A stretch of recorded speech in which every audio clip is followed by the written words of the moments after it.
Hey everyone, welcome back to the channel. We're going to be talking custom card design for Magic the Gathering. Uh, Today we're going to be talking a lot about the color pie. Color pie has been pretty much a framework of the game since its inception, since its creation by Richard Garfield. And the color pie is essentially, as the original idea was, each color kind of gets its own abilities within the color wheel, and each color kind of has its own identity within the colors. It creates a framework for more cards to be created for the game. And basically, if every color can do everything, and every ability is in every color, then it would completely undermine the whole purpose of having colors to begin with. And the goal of Magic in design is to not have every color feel like every other color, or to have every color solve every problem. The real solution when it comes to design is you want the color to do something, but make it do it better. Because every color having an answer to any problem is fundamentally wrong. You need to splash different colors, or have multicolors, or find a colorless card to achieve a specific goal. And each color within the color pie has its own unique strengths, unique weaknesses. And the game would be pretty dull if each color did the exact same thing as the exact same cost, just in different colors. It wouldn't give the color any real meaning at all. And colors are a huge part of the game that shouldn't be overlooked by any designer. I mean, we all know artifacts and colorless cards exist, but they're made to usually support all the other colors. And if your color has weaknesses, um, such as artifacts or colorless cards, they usually have the answers. So to balance the availability of those answers, artifacts are printed at a lower rate in sets, and it gives some access, but the ability the colorless or artifact card gives you isn't better than what the specific color has. Say, for example, Rod of Ruin. It's direct damage, but costs a lot to play and costs a lot to use. Isn't great, but hey, if I'm playing mono blue and I needed to deal damage, mono blue used to deal damage, but it doesn't anymore. So now I need a way to deal damage. Hey, I can use Rod of Ruin if it's available to me. So, what are the problems of letting colors do whatever they want? I mean, beyond doing harm to the game itself, if done too often, it begs the question of why would you go to any other color? Well, if I'm just using white, and white can do everything. Why did I need to play with any of the other colors? It would undermine the flavors and the identity of each color. And each color having those unique strengths and weaknesses make them play differently. And having colors doing different things make the game richer. So the game and the color pie have changed a lot since I started playing. I don't know about you, but I started playing in 1998 when Stronghold was released. I started in Both 1999. the, nice. And both the game and the color pie do evolve over time through new cards and new abilities. And there's some abilities that are very much ingrained within the color pie and shouldn't really flux around. But there are some newer abilities that they say, all right, well, we could say that this can fit into these specific colors, and over the years, even older abilities, they say, all right, well, this can fit into this color more. One example is that is haste. Haste has kind of found its way more into green recently. It used to be each mechanic has like a grade. It's either primary, secondary, or tertiary as to where it appears in that color. And green had haste at tertiary, and now it's at secondary. So now it sees that ability a little bit more often than rarely, which would be tertiary. So what I have up here currently is a card I designed, which I think is a unacceptable color pie bend and or break. It's based on Altar's Reap and has you sacrifice an enchantment in addition to its cost to draw two cards. It seems like something green could really do. Green, you know, likes to draw cards, but green doesn't really use its enchantments to draw beyond enchantress effects. So this would be more of a unacceptable bend than an outright break, but there's still an area where bends, color pie bends, and can be considered breaks, and I think this would be considered one. Um, I don't like designing color pie breaks because to me there's no real point in making them. Um, I've designed a couple just for examples, but this one I wasn't exactly sure if this was a color pie break um, because it's first of all it's an artifact, but it's a green artifact, and then it adds mana, which most artifacts do, but since it's green, green usually uses its creatures to add our mana. So this one was kind of like a I'm not sure if this is a color pie break, but it seems like an interesting design. Um, that I've designed like are high bends before this is a color pie bend um, because it's um, Grave Twist, the ability where you exile a card with from your graveyard to copy it. Red does copy spells, but it doesn't usually rely on cards in your graveyard to do so. So I think this is an acceptable bend. So I mean I really don't have any color pie break examples in my own cards anymore. I've kind of deleted them all and said no, I can't even associate myself with these cards. Well, great color. An example of like a color pie extreme break that we could all agree on, like as a ridiculous example, would be like if you printed, you know, two colorless blue destroy all creatures at sorcery speed. You know, like that's a complete break. You know, or yeah, or that, or a dark ritual in white. You know, they called it light ritual. You know, like this Light is ritual, yeah, light ritual would be absolutely wrong. You know, like that would right? be unacceptable. Like that's not only is that like um not only is it a break, but it's a break that's so big that it's glaringly stupid. You know, Right. where like this would be instantly Glaring too noticeable that this obvious. is wrong. You know, Right. and there's also no way you could justify it.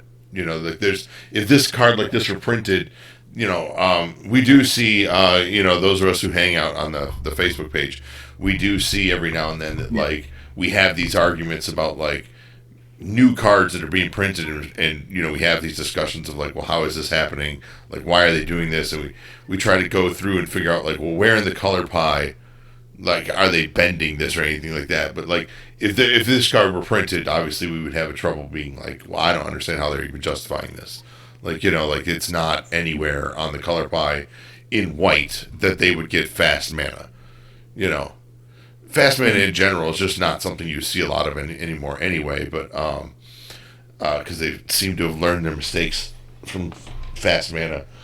It's the only mistake Wizards of the Coast actually learns Right. from is fast mana. They never learn any of the other Right. mistakes. Right. It's like they learned, hey, we should not be reprinting land tax anytime soon. Yeah, Let's not do that. I mean, they Wizards will come out after the fact and admit that certain cards are color pie breaks, such as Beast Within. That was admitted to be a color pie break. yeah. Um, what was it? I just thought of. It's the red one where put it on the bottom of their. It's the. Which one? Sorry, I took my headset out for a second. It's it's basically Chaos War. Yeah, Chaos Warp. I know Rosewater Chaos complains about Chaos Warp all the time. He also complains about Lifelink being in white. He doesn't like it in white at all. He thinks it's not a white ability. But that's simply because he's like, well, because it's draining your life total. It's not you gaining life. It's draining your opponent's life total, which is not. Right. White doesn't drain your opponent's life total, but yet they do with Lifelink. So. Right, because you're dealing damage to gain life, but yet it says in the Mechanical Color Pie article that white does use drain life effects. So, but I can't think of any. But yeah. Oh, I think like nowadays, if they printed like Reverse of Sands, they might shift it to black. If you remember Reverse of Sands.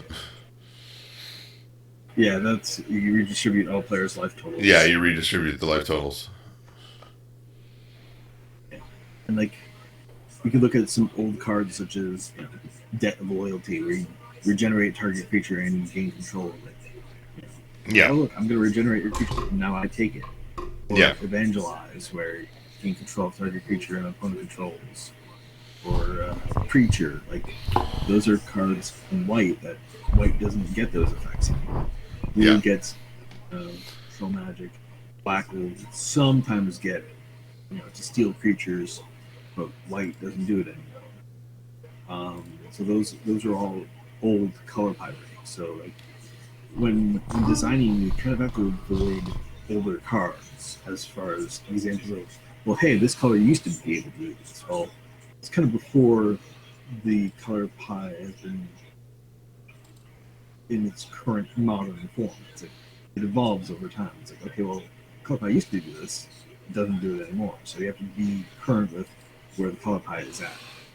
There used to be a really great I'm looking for it right now. There was a great graphic, and I'll bring it over into the screen where you guys can see it in just a second here. I'm looking for it on Google, which I used for a long time as a great way of designing cards. Intro graphic MTG. Let's see if I could find it in Google Images. There it is. Let's see if I can find a big version of it. This one? Let's see if this is going to be too small. Oh, that's ridiculously small, I think. Let's see.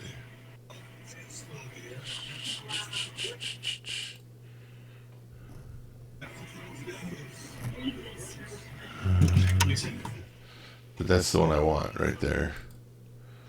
Yeah. Let's view this image. I'm going to blow it up a little bit so you guys can see it. And then I'll drag it over here into this screen so you guys can see it. Let's see here. Go over here. There you go. You guys should be able to see that. Yeah, you can.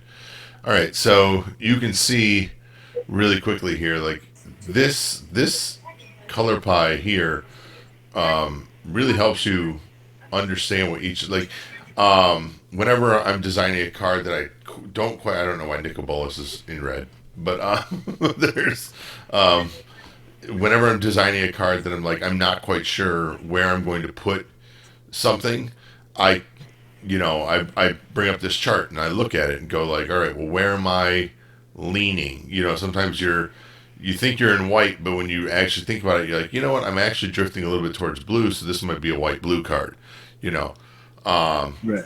But you wouldn't look at this and go like, all right, well, I made a card that fetches land, and it fetches land, and when the land comes into play, it puts +1/+1 counters on creatures. Okay, and then be like, well, that's definitely a black card. It's like, no, look, it's right here.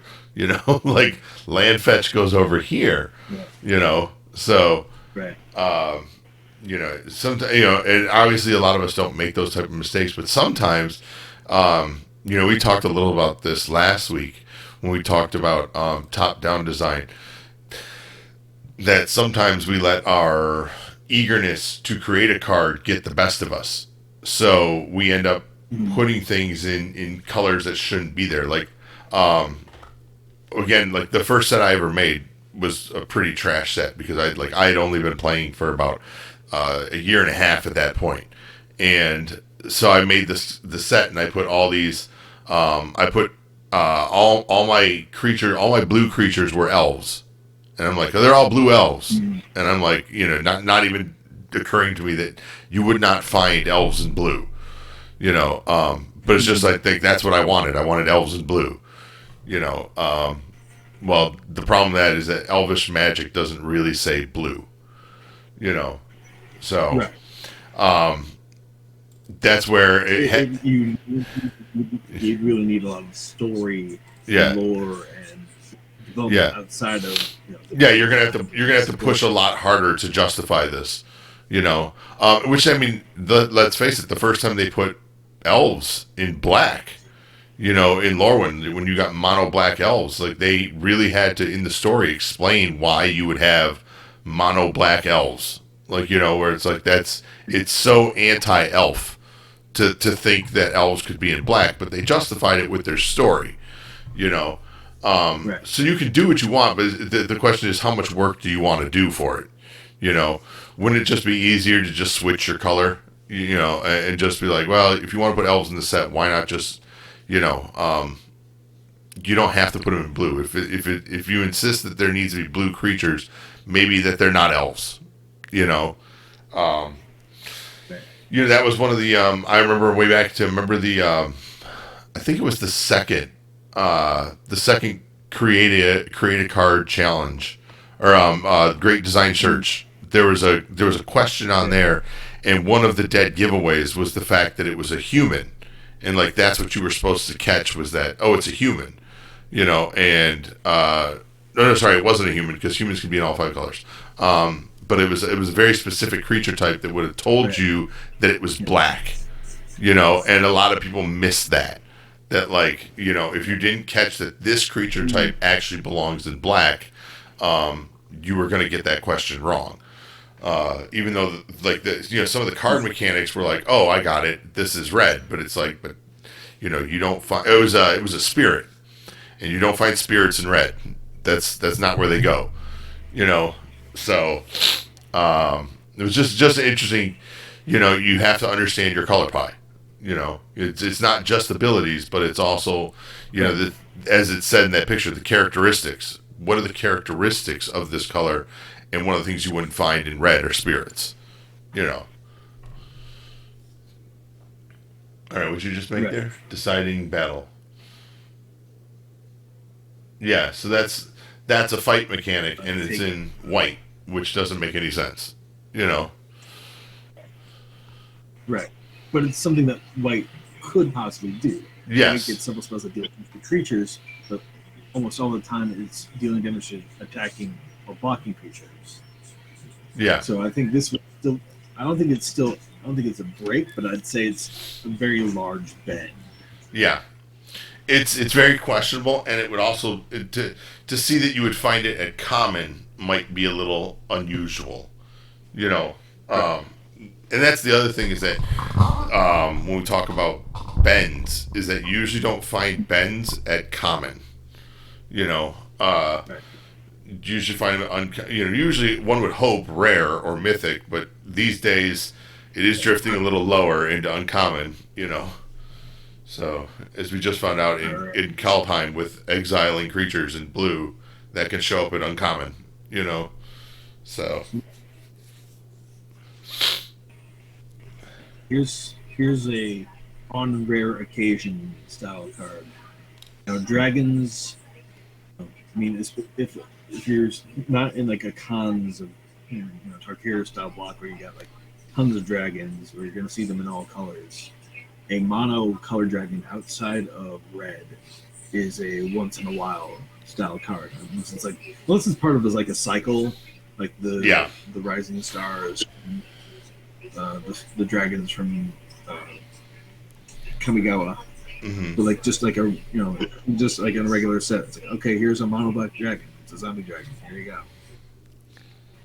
that's kind of a once in a while style card that you know you just don't see, you know, because dragons are limited to mono red. But, I mean, it's not exactly out of color pie, but dragons typically are mono red. Yeah, they did this. There was an article a long time ago. I probably have it somewhere on my computer. I used to save like really important design articles when Mark Rosewater would write them.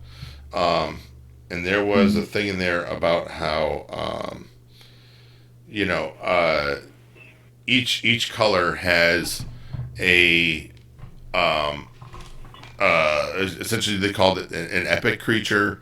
There's a big creature, a medium creature, and a tiny creature, and each color has Right. those.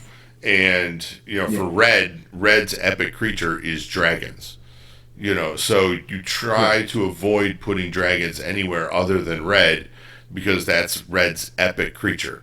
You know, Right. the only one they stick to it for the most part. The only one that you tend to see drift out of its epic color is is our angels. Angels seem to just be Yeah. wherever, even though they're supposed Right. to be White's epic creature. So, Right. and I don't know if they're replacing that with Archons. Like well, maybe Archons will be their epic creature, and we can do whatever we want with Right. angels. But realistically speaking, I think if you talk to any real longtime Magic players, they'll tell you that like angels are white, and like that's their big creature. Right. You know, Right. so Blue, I'd say blue has sphinxes as yeah, part of blue its sphinxes angels. now. That's when they had published that article. They were talking about like what they were trying to find because the point of the article is they were saying that like um, the two colors that did not have an epic creature, a definitive epic creature, were green and blue. They just could not make up their mind what it was going to be in green and what it was going to be in blue. And so they settled Right. on sphinxes for blue and worms for green. And now Right. I would say it's not even worms anymore. Now it's hydras. Yeah. Because we've kind of seen Or worms. elementals. Yeah. Well, elementals are their big creatures. So, Right. but I think when they talked about their epic creatures, I think they've moved to hydras at this point because it just seems like there's more design Yeah. space there. Like realistically speaking, if you look at green, Mhm. like what's the difference between a beast, a worm, and a an elemental? Like from a card Right. standpoint, they seem very much the same. You just change the name. Right. Like it's a 6/6 with trample. Okay, well that could be a worm, that could be a beast, that could be an elemental. It doesn't matter. Like they're all the same. Versus a hydra, which hydras have a very distinct design. A design way we make hydras, and they involve like you're showing there, like Right. +1/+1 counters. Or the ability to get bigger. So I think that was a good move on their part when they Yeah. moved hydras as the new green creature. I would say, however, it still feels like there's still, I would say, is sphinxes are not finalized yet. Like it seems like they really have not figured out what exactly makes a sphinx a sphinx. Because if Right. you look at all your sphinx cards, there's a very wide variety of what makes sphinxes. Um, and I would say angels. Unfortunately, because they're doing whatever they want with angels right now. Angels seem to be drifting into that territory as well, where it's just like, what really is the defining characteristic of an angel other than it flies? You know, because now that we've seen archons showing up in white, they're starting to lose some of their design space between angels and archons. Um, but yeah, as you see there, I think Sphinxes I think shoot it's out sphinxes are drawing. I think most of them seem to be towards drawing. You know, drawing and not. Yeah. yeah. So, and of course, black. That's what If we haven't mentioned it, but black is obviously demons. Their big one is demons, demons. uh, and demons have pretty much held And true to you can find themselves.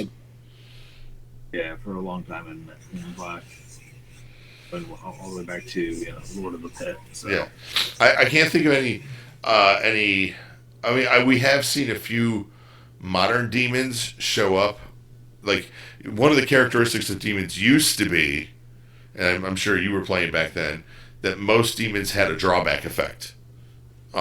Yes, they Is had a big drawback. Yeah, and they seem to have gotten rid of that status. It's Right, very rare now that we see big giant demons with big drawbacks. You know, right. we're more likely to see a big giant demon for a big giant mana cost. You know, like if you want an 8/8 flying demon, you're going to pay 8. You know, like you're not going to get it for 5, and then it you can't play creatures or whatever. You know, like it's. I think I would say that probably the most recent one to that would be that actually has a You're not going to drawback. get devouring stresses. Yeah, well, there was Archfiend, I think was his name, and it was at the end of your turn you have to sacrifice all your creatures but 2. You know, like that's the only one that has a real. I can think of in recent memory that had a low mana cost but had a huge drawback. You know, so it's like, yeah, you were going to get this pretty Right. solid flying creature, but it's going to cost you. You know, because you can't play creatures. like, yeah, uh, Something like but you look at something like Gristlebrand, and you're like, yeah, oh, I just pay 7 and I draw 7 cards. yeah, I draw all the cards. yeah. And don't worry, he has lifelink, so it's not really a drawback. like, Exactly. And with Flux, Flux is kind of the why we get color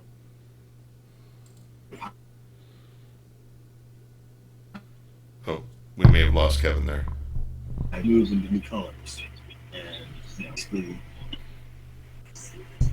You gotta say that bit about Flux again because you dropped out.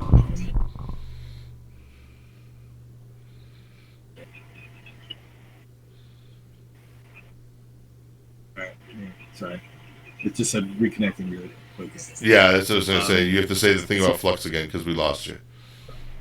so Flux, so Flux is not just an old card from Weatherlight. It's when an ability in the game, whether it's a game mechanic or an ability granted within one color, is moved to another color, and that ability could fit into. Um, so basically, all right. So there's I'm trying to bring it up on the screen here so you people can look see at it. you look at destroying enchantments. They Wizards recently moved enchantment destruction into black, and that caused a huge fight and uproar, especially on the Facebook page. As to like why black was getting enchantment removal. A lot of people were not happy about it, but even though I was not happy about it, I still understood why it was happening. Um, if you look at all the colors and the permanents that they can destroy, uh, only green and white were able to destroy enchantments directly, and every other color had at least 3 colors that could destroy any other type of penalty. Because red, white, and green can all destroy artifacts. Black, white, and red can all destroy creatures and planeswalkers, and so it's like each permanent type has enough colors that can deal with it. And enchantments just didn't have enough colors that could deal with it. So I mean, they weren't going to give enchantment removal to red, because red has historically gone out of its way to destroy, having to actually destroy enchantments. Whereas black really kind of hasn't avoided destroying enchantments ever. So they felt that was the best color to move that ability into. That's how Flux works.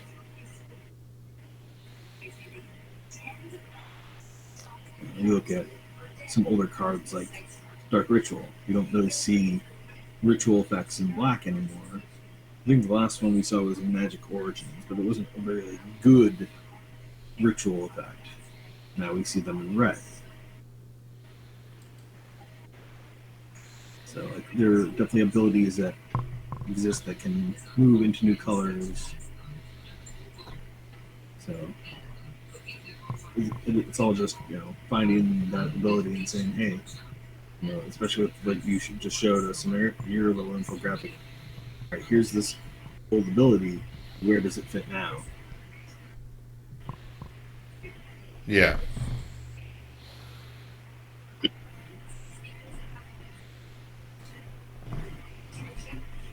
Hmm. Yeah, it kind of fits into color pie because things change over time. So you have to kind of be like, okay, well, this is what color pie is, but there's always ways that flux happens.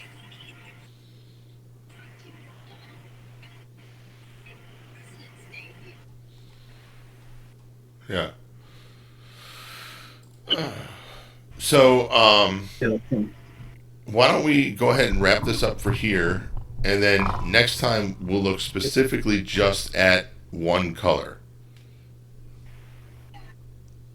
okay. Why don't we do a deep dive into what each Sounds color good. can do and what they can't do? But we won't do that tonight. We'll save that for the next time, and then we'll just go. Maybe we get two colors in next time because it's not a huge conversation. But we can get into like here's what we can do. Here's what they can. Here's what they definitely can do. We won't focus so much on what they Right. can't do. We'll just focus on what they can do. You know, because I think that might be something that may. This is a nice introduction to color pie, but then let's actually get into what actually are the colors and what can they do. So that way Right. people can have that as like a little amendment to like, okay, well now let's go back and watch the video on white, and then we'll watch the one on blue, and whatever, you know. Yeah, and I would definitely recommend also reading Morrow's two articles on each of the colors and what they do and like, how they work and everything. Yeah, those are super helpful. I know I still have them saved on my computer somewhere. Uh, from back when I first started designing cards, like I was like I said, I was making cards that didn't really fit the color pie because I hadn't been playing long enough to really understand that each color really had its own speciality.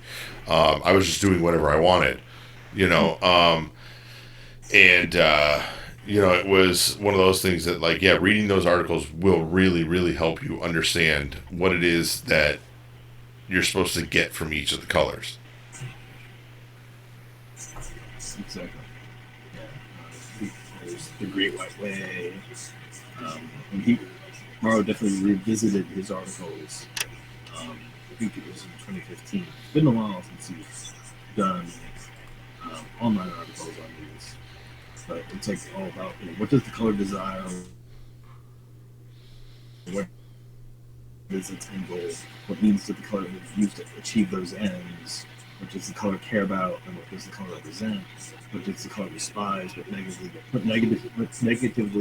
drives the color, what does the color act or look like, um, what does the color like its allies and hate its enemies, what are the color's greatest strengths and biggest weaknesses, stuff like that. So Yeah,